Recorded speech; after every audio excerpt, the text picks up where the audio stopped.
Well, hello there, comics fans, and welcome to another review video. So today I'm reviewing King Size Conan issue 1, finally, which came out at around the Christmas day, around Christmas, I think it was even the 23rd of December, and was published by Marvel Comics, obviously. And what it is, it's a compilation of short stories. It is an anthology of stories written by star writers and drawn by some very good artists in the comic book industry. It was written by legends. And right when I read the preview or the advertisement for this particular comic book issue, I got excited because some of the names were Roy Thomas, who obviously is famous for writing the first run of Conan the Barbarian for Marvel Comics. Then there was Chris Claremont, Kurt Busiek, and Kevin Eastman. Come on, these men are geniuses. These men have written some of the best comic books in the history of comic book publishing. And by the way, this issue commemorates or celebrates the 50th anniversary of Marvel Comics Conan the Barbarian, the character, of course, being much older, being created by Robert E. Howard, first published in short stories and short novellas. So, what did I think about it? It was fantastic. But first, once again, as usual with new comic book issues, I've got no physical copy here because I come from the Czech Republic. I don't have any comic book stores near me. I can't get myself a physical copy. That's why I buy these comics digitally here and there. You know, if you've been following my channel for some time, that I do not read that many contemporary comic books because they're mostly not that good. But this one was. So there are 5 stories in this particular comic book issue, and I believe that each one of them is 10 pages long.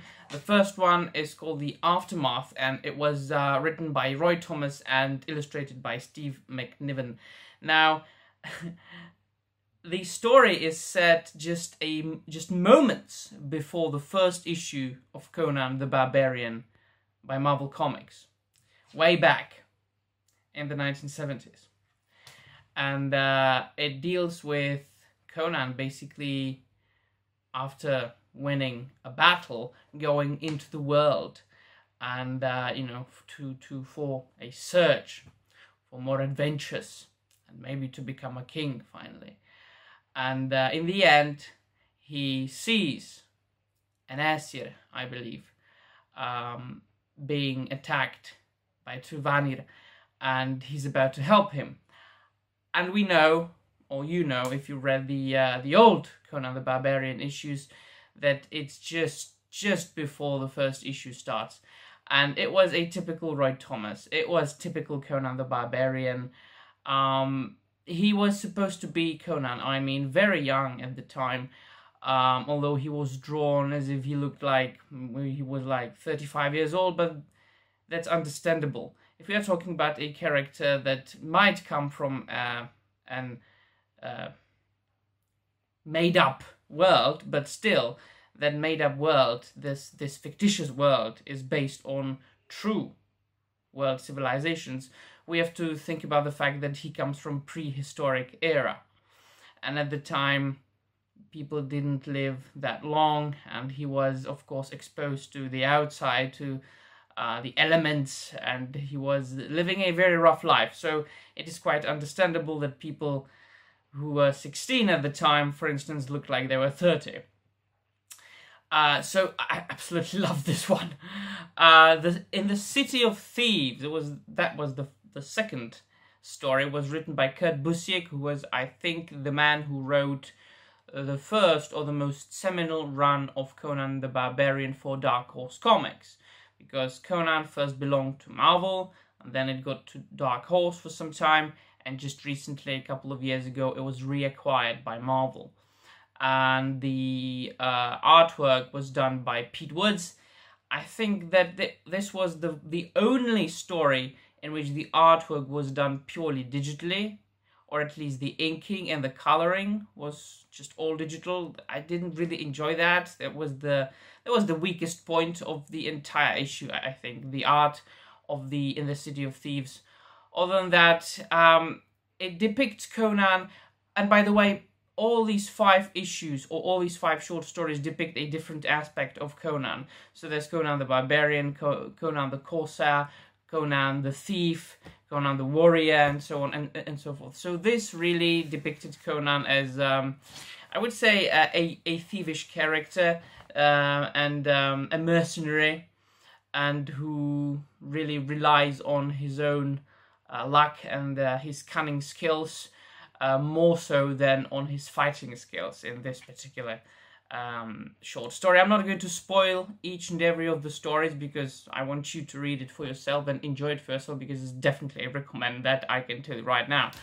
So in the City of Thieves, it was the weakest point, the weakest short story in general, but it was still enjoyable. My favorite story was Die by the Sword. It was the 3rd story, written by Chris Claremont, illustrated by Roberto de la Torre, and Jesus Christ, man. Chris Claremont has once again proved that he is my favorite comic book writer. Now, it always changes, right? One month you say, oh, this one is my favorite writer. The other one you say, oh, this one's my favorite comic book writer. I'm not talking about novels, right? I got pretty stable list there. But as far as comic books go, it shifts very often. But Chris Claremont's always in the top 3. And he's proved that. It depicts Conan the Barbarian, and this particular short story I'm going to spoil a bit. It depicts Conan in the midst of battle, a fierce battle, and he battles a woman. He fights a woman, a sword on sword, and he's leading, or he's having a internal monologue, and he's saying, "Oh, she's quick, even quicker than I am." So you expect, oh, there we go, the modern 2020 SJW feminist trope, when every woman will be physically better than every man in battle, and every woman will defeat every man in every battle, even though this is physically and biologically impossible. But no, she fucking doesn't. Conan kills her. Conan defeats her. She's very good at fighting, but Conan, and he is just better, and so he kills her. And then there's another woman, a younger woman, who's the daughter of that particular woman that Conan killed. And she gets injured as well, and she's dying. And she's talking to Conan. And he knows that it was his mother that he killed. And he's providing her with consolation. He is talking to her. He's saying to her that she shouldn't really worry about any king that she wants to kill, because they went to battle, to war because of him. She shouldn't be thinking about revenge, about killing Conan, about killing anybody, because she's just wasting her time. She's dying anyway, and she should be looking forward to seeing her mother, and because she will meet her soon. And she's crying, and she's saying it's not fair. And he says, nothing's fair. Life isn't fair. War isn't fair. Battles aren't fair. And then she says, we prayed to our gods and they didn't listen. And he said, gods don't care. It's just the way of the world. And she says, I don't want to die. And he says, everybody dies. This is the way the world works, right? It's the way of the world. It's the way of life. Gods don't care about you. Kings don't care about you. And everybody will die. Even I know that, says Conan. And this is so fucking awesome. And in the end, she said, just before she dies, she says, once we will meet again, my mother, myself, and you, and we will share a glass of ale. And this is so fucking awesome. I mean, a complete and utter equality, right? Men and women die. Everybody dies. Everybody in the world dies. And, you can be defeated in battle if you are not quick enough, if you are not strong enough, if you're not skilled enough, if you're not rested enough. It's just, battles weren't just about skills and fighting prowess, but also about luck and about the current situation. So that was really, it was a Conan the Barbarian story, but it was like really from the real life, and that Chris Claremont is so good at that. He writes about fictitious characters, very often with superpowers, but he makes them very human. and he makes the story very real and very realistic, of course, in terms of this particular fiction that he writes. And I love this. The fourth story is called Requiem, and it was both written and illustrated by Kevin Eastman, one of the creators of the Teenage Mutant Ninja Turtles, the original ones from the late 1980s. It was about Conan being helped by a village, and then the village being destroyed, and he wanting to, of course, avenge the villagers because they were so kind to him. It was a typical Kevin Eastman art, so that I enjoyed. I was always and constantly thinking about the old TMNT, and the story was very touching. I like that very much. And the last story was Ship of the Damned, written by Stephen S. the Knight and illustrated by Jesus Saiz. Those two I don't know that much, as well as the previous ones, the creators. But it was good. It was focusing on Conan as the corsair, as the sailor, when he was serving in the services of Belit. And they met a ghost ship. It was very creepy and very good. That's all I'm going to say, because again, I don't want to spoil everything. But once again, all the stories were very good. The second story, In the City of Thieves, was the weakest point, but it still was good. But the rest were perfect.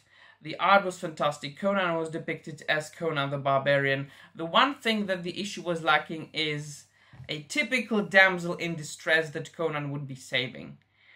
But that was compensated for by Chris Claremont's story. So I know and understand that in today's comic books, in 2020, you can't depict a damsel in distress being saved by Conan, because we all know why. I would be repeating myself for like a gazillionth time, but yeah, it's just that one single thing that was missing from this anthology that would make it a perfect classic Conan comic book. And that's about it. I enjoyed it. I loved it. I just wished I could get it in a physical copy so I can add it to my collection. But let's hope that it'll come out in a collected edition one day in some form. Yeah, that will be all from me. What did you think about King Size Conan issue 1, my friends? Did you enjoy it or not? Did you share my opinion, or does your opinion differ in any way? Let me know in the comments down below. And of course, do not forget to like this video if you liked it. It helps the algorithm, because YouTube's trying to bugger over with creative and honest YouTubers such as I am. Or dislike this video if you don't like it, and subscribe to this unimportant channel of an unimportant geek talking about unimportant things if you haven't done so already. And that'll be all from me. See you soon, and bye.